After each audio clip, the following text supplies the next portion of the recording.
SS news Sagat माहिया हिराबासी सबका पिरा हलदासी हेडलाइंस की तरफ तरक्की पजीर मुल्कन बाबत गडियल क़ौमी कॉन्फ्रेंस में शिरकत करण लाइ वज़ीर आज़म शहबाज शरीफ ॿिनि ॾींहनि जे दौरे लाइ क़तर पहुची वियो।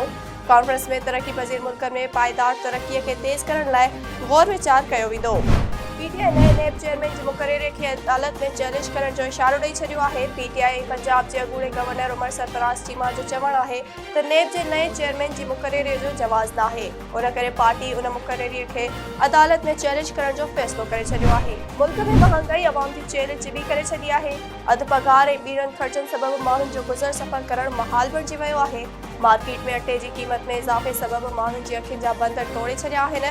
अटो फ़ी किलो 175 रुपयनि में विकिरो थियण लॻो आहे। ख़ैरपुर में शादी जी तक़रीब में फायरिंग दौरान नीगर फौत। ॻोठ पहोड़ में फायरिंग दौरान 15 वरियनि जो नीगर मोहम्मद हसन पहोड़ फौत थी वियो। नाज़रीन, वक़्त जी हेडलाइंस वधीक ख़बरुनि ऐं अपडेट्स जे लाइ ॾिसंदा रहो सिर्फ़ SS न्यूज़।